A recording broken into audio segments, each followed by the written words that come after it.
નમસ્કાર, આપ જોઈ રહ્યા છો સંદેશ ન્યૂઝ. હું છું પ્રીતિ. BZ પોન્ઝી સ્કીમમાં વધુ એકની ધરપકડ કરવામાં આવી છે.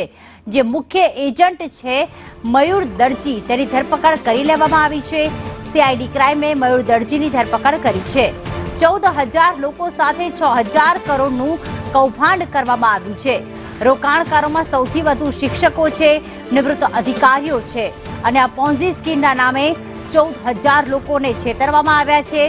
જે મુખ્ય આનો પોન્ઝી સ્કીમનો જે સંચાલક છે તે તો ફરાર છે, પરંતુ તેની હેઠળ જે પણ નિમેલા એજન્ટ્સ હતા તેમની એક બાદ એક ધરપકડ કરવામાં આવી છે. ત્યારે રોકાણકારોમાં સૌથી વધુ શિક્ષકો અને નિવૃત્ત અધિકારી હતા.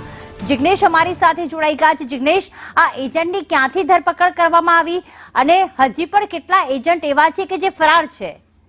વાત કરવામાં આવી પ્રીતિ, તો જે આખા કેસમાં એટલે કે BZ ગ્રુપમાંથી જે મુખ્ય એજન્ટ હતો તેની ધરપકડ કરવામાં આવી છે. મુખ્ય એજન્ટ એવા જે મયુર દરજી છે તેની CID ક્રાઇમે ધરપકડ કરી છે. મયુર દરજી મૂળ અરવલ્લીના માલપુરનો રહેવાસી છે અને તે BZ ગ્રુપમાં જોડાઈ અને મુખ્ય એજન્ટ તરીકેની સક્રિય ભૂમિકામાં હતો. જ્યારે મયુર એજન્ટની ધરપકડ કરવામાં આવી મયુર દરજીની, ત્યારે તેની તપાસમાં સામે આવ્યું કે ભોગ બનનારનો આંકડો અંદાજિત 14,000 લોકો સુધીનો છે. એટલે કે 14,000 લોકોના 6,000 કરોડ રૂપિયા આમાં ઇન્વેસ્ટ થયા છે.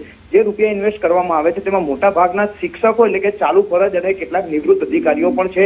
તો બીજી તરફ કેટલાક તેમના સંપર્કમાં રહેલા પોલીસ કર્મચારીઓના રૂપિયા હોવાની વાત પણ અત્યારે સામે આવી રહી છે. જોકે જ્યાં સુધી CID ક્રાઇમ જેવી એજન્સી આ અંગે સ્પષ્ટતા ન કરે ત્યાં સુધી કહેવું વહેલું રહેશે કે પોલીસ અધિકારીઓના પણ રૂપિયા આમાં છે, પરંતુ શિક્ષક અને નિવૃત્ત શિક્ષકોના મોટા ભાગના રૂપિયા આ પોન્ઝી સ્કીમમાં રોકાયા હતા અને તે અત્યારે રડવાનો વારો આવ્યો છે. સાથે જ જે મયુર દરજીની ધરપકડ થઈ છે તે મયુર દરજી ને પોતે જેમ જેમ તેને ઇન્વેસ્ટમેન્ટ કરાવ્યા તેમ તેમ તેને ફોર્ચ્યુનર સહિતની મોટી મોટી ગાડીઓ મુખ્ય આરોપી એટલે કે BZ દ્વારા આપવામાં આવી હતી અને તે ગાડીઓના પણ તેને ઘરેથી ફોટા અને વિડીયો મળી શકે તેમ છે.